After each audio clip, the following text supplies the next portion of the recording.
Assalamualaikum warahmatullahi wabarakatuh. Welcome back to my YouTube channel. Di video kali ini saya akan kembali membahas soal dari LKI Fisika dan Pariwara, tepatnya pembahasan soal kelas 12 bagian bab 4 uji kompetensi 3. Nah, di video sebelumnya saya sudah membahas sampai dengan soal nomor 5. Di video kali ini saya akan lanjutkan ke pembahasan soal nomor 6 sampai dengan soal nomor 10. Trafo X dan trafo Y memiliki efisiensi yang sama.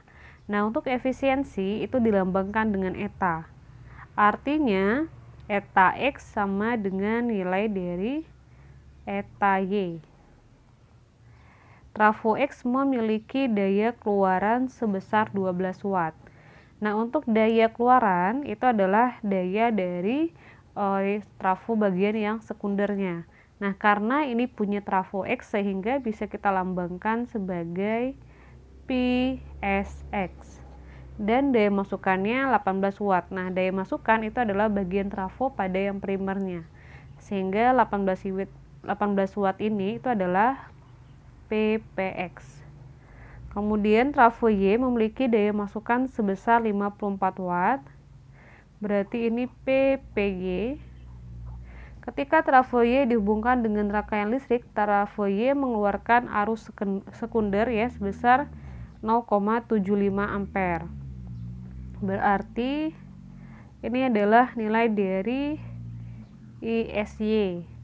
Yang ditanyakan adalah berapa besar dari tegangan keluaran trafo Y atau berapa nilai dari VSY.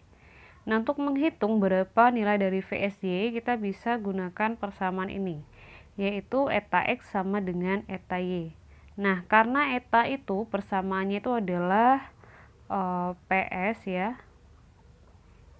per PP dikali dengan 100%, sehingga untuk yang eta X tinggal masing-masing persamaan ini kita ganti aja atau kita tambahkan X di persamaannya. Nah, sehingga menjadi PSX dengan PPX.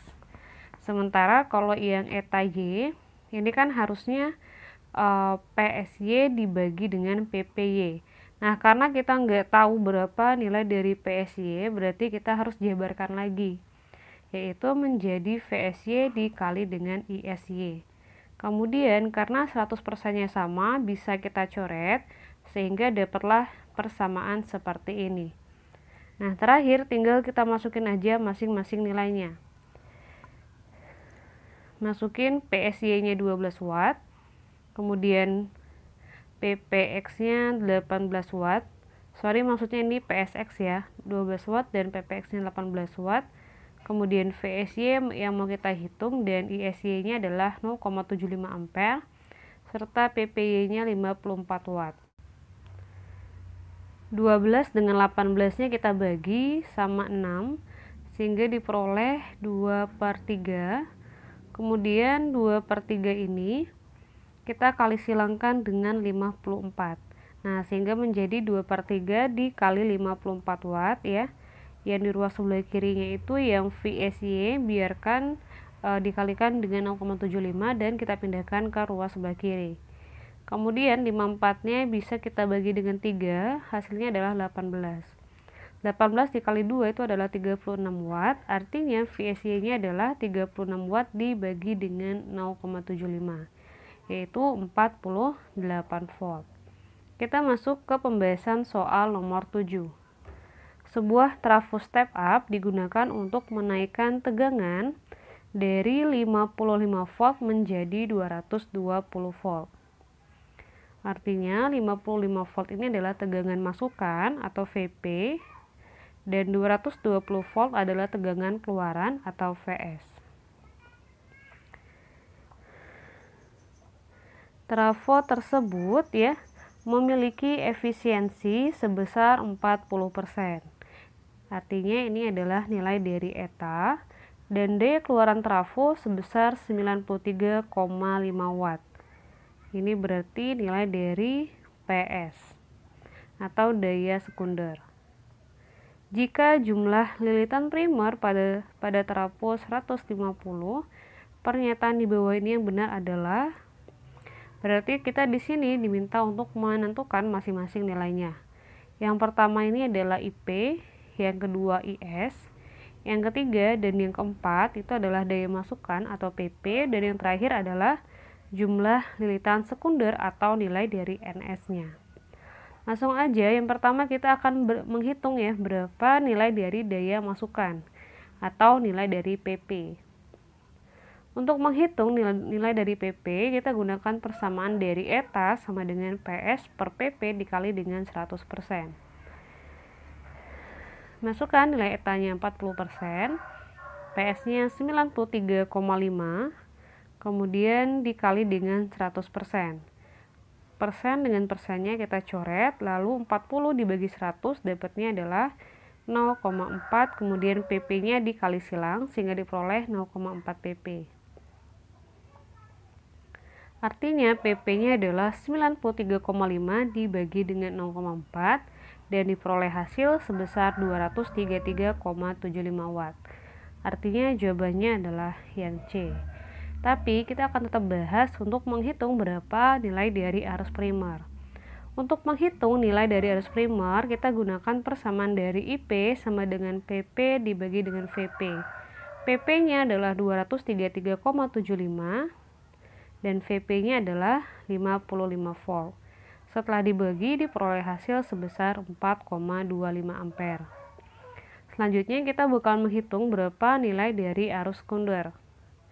Nah, untuk menghitungnya sama seperti yang sebelumnya, seperti menghitung IP, hanya saja di sini untuk indeksnya kita ganti dengan semuanya sekunder atau S. Sekarang tinggal kita masukin aja nilai PS-nya 93,5 dan VS-nya adalah 220. Dan diperoleh hasil sebesar 0,425 ampere. Dan jelas ya untuk A dan B itu salah. Kemudian kita bakal menghitung berapa nilai dari jumlah lilitan sekunder. Di sini kita gunakan persamaan dari NP per NS sama dengan VP dibagi dengan VS. Masukin nilai NP-nya 150 lilitan, VP-nya 55 volt dan VS-nya 220 volt. 55 dengan 220 bisa kita bagi masing-masingnya dengan 55. 55 bagi 55 berarti 1. 220 bagi 55 adalah 4. Nah, sehingga diperoleh 150 per NS sama dengan 1 per 4. Artinya NS adalah 150 bagi 4 yaitu 600. Kita masuk ke pembahasan soal nomor 8. Sebuah generator menghasilkan gegel induksi sebesar epsilon jika jumlah lilitan ditambah 1,5 kali lilitan semula dan magnet diubah menjadi kekuatan magnetnya menjadi 1,4 kali semula, gegel induksi yang dihasilkan adalah. Nah, di sini untuk jumlah lilitan itu ditambah 1,5 kali lilitan semula. Nah, kita anggaplah misalnya jumlah lilitan awalnya itu sebesar N. Artinya N sama dengan N. Sementara jumlah lilitan akhir atau N aksen itu adalah 1,5 N ditambahkan dengan N. Artinya N aksennya sebesar 2,5 N. Sementara untuk kekuatan magnetnya menjadi 1,4 kali semula. Nah, ini berarti nilainya adalah B aksennya sama dengan 1,4B. Nah, sekarang langsung aja kita hitung nilai dari epsilon aksennya. Di sini kita gunain ya persamaan dari epsilon yaitu NBA omega sin omega T. Nah, karena di soal ini data yang berbeda itu hanya nilai N dan B saja, makanya di sini kita hanya menggunakan nilai dari N dan B saja.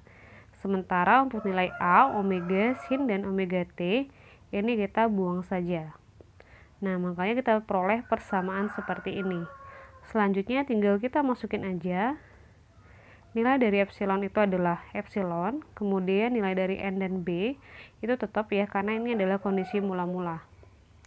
Sementara nilai dari epsilon aksen yang kita cari dan nilai dari N aksen itu adalah 2,5 N. atau jumlah dari liritan akhirnya. Dan B aksen adalah 1,4B. Selanjutnya, N dan B-nya masing-masing kita bagi. Lalu 2,5 itu kita kalikan dengan 1,4. Nah, hasilnya itu adalah 3,5. Sehingga bisa dituliskan epsilon per epsilon aksen sama dengan 1 dibagi dengan 3,5. Artinya epsilon aksen sama dengan 3,5 epsilon. Kita lanjut ke pembahasan soal nomor 9. Perhatikan beberapa tindakan berikut. Tindakan yang benar yang harus dilakukan agar GGL yang dihasilkan generator menjadi 4 kali semula terdapat pada angka. Nah, untuk yang pertama itu induksi magnetnya dijadikan 4 kali semula. Artinya B aksennya itu adalah 4B. Kemudian yang kedua, periode putarannya menjadi 4 kali semula. Nah, ini berarti T aksennya sama dengan 4T. Kalau yang ketiga, frekuensi putaran dijadikan 4 kali semula. Frekuensi itu berarti F ya. F-nya 4F. F aksen maksudnya sama dengan 4F. Jumlah lilitan dijadikan 1/4 kali semula. Berarti N aksennya sama dengan 1/4N. Dan yang terakhir adalah luas penampang dijadikan 1/4 kali semula. Artinya A aksen sama dengan 1/4A. Oke, langsung aja kita bahas. Nah, di sini untuk menghitung tegangan atau GGL induksi dari generator, kita bisa menggunakan persamaan dari NBA dikali omega. Nah, di mana omega itu sama aja dengan 2pi per T, atau juga bisa dituliskan sebagai 2πf.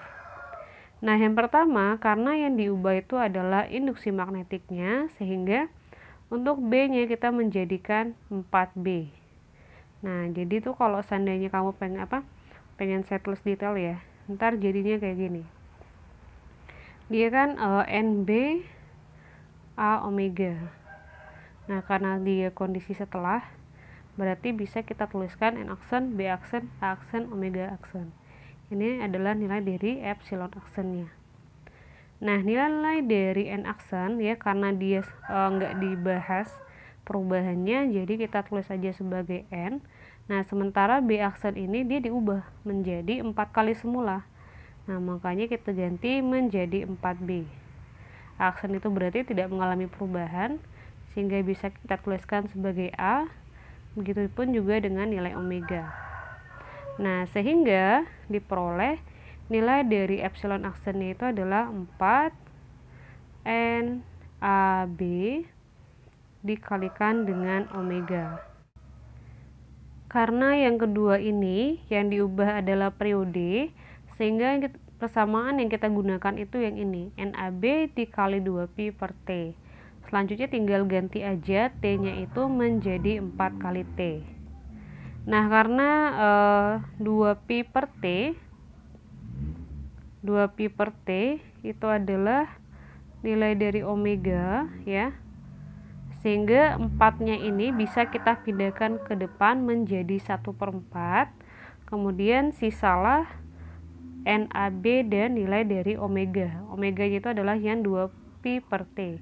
Nah, sehingga untuk kondisi yang kedua diperoleh nilai sebesar 1/4 NAB omega. Kemudian kita lanjut ke persamaan yang ketiga. Di sini yang diubah itu adalah frekuensinya, sehingga kita gunakan persamaan yang ini. NAB 2pi dikali dengan F. Nah, F-nya diubah menjadi 4 kali semula, sehingga bisa kita tuliskan sebagai 4F. Nah, ini saya tulis di sini aja ya, biar lebih detail. Dia kan jadinya adalah NAB 2pi dikali 4F. Nah, seperti yang kita tahu bahwasanya nilai dari 2πf itu adalah nilai omega. Sehingga angka 4-nya ini bisa kita pindahkan ke depan. Jadinya 4 NAB. Nah, Berarti sisanya adalah 2pi dan F kan. Nah, 2pi F itu sama dengan omega, sehingga bisa kita tuliskan sebagai 4 NaB omega, kayak gitu. Nah, untuk statement yang keempat dan kelima itu sama aja seperti penjelasan yang udah saya sampaikan. Nah, kalau kita lihat nih, untuk yang keempat itu diperoleh 1/4 NaB omega dan yang kelima adalah 1/4 NaB omega. Sementara di soal itu yang diminta adalah 4 kali semulanya. Berarti 4 NaB omega yang harus kita cari.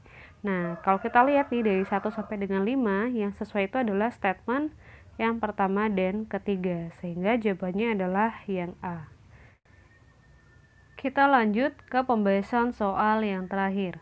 Sebuah trafo step down bekerja pada jaringan 2,5 kV dan arus sebesar 80 ampere. Nah, artinya ini adalah nilai dari OPP dan IP, di mana PP itu yang 2,5 kV.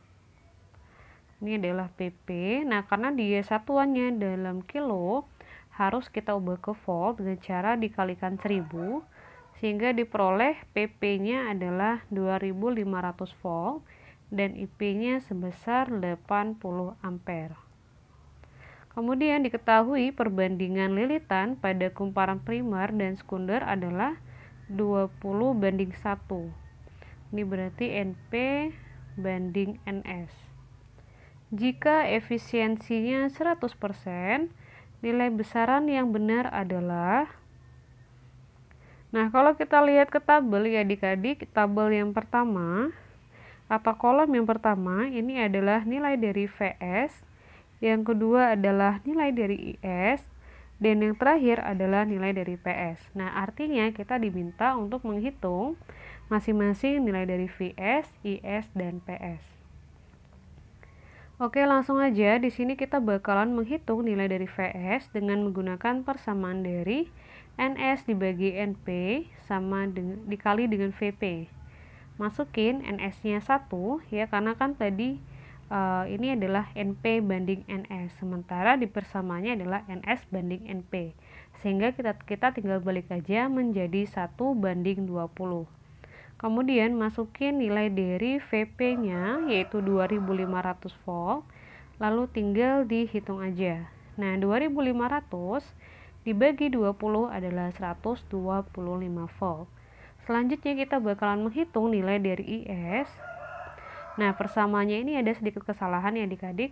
Harusnya NS dibagi NP dikali dengan IP. Nah, masukin NS-nya 1, NP-nya 20, dan IP-nya adalah 80 ampere. 80 maksudnya dibagi dengan 20 adalah 4 ampere. Yang terakhir nilai dari PS, kita hitung gunakan persamaan VS dikali IS. VS-nya 125 dan IS-nya adalah 4 watt. Nah, 125 dikali 4 watt adalah 500 watt. Karena di optionnya dalam satuan kilowatt, ini harus kita ubah dengan cara dibagi 1000 sehingga diperoleh hasil sebesar 0,5 kW. Nah, kalau kita lihat ke jawabannya, kita lihat dulu ya untuk option yang jawaban yang A nih. Yang A itu dia 125 volt ya. Oh bener nih, dia 125 volt, oke. Yang kedua 4 ampere, oke. Dan yang terakhir 0,5 kW. Artinya jawabannya adalah yang A. Sekian dulu pembahasan pada kali ini. Terima kasih. Wassalamualaikum warahmatullahi wabarakatuh.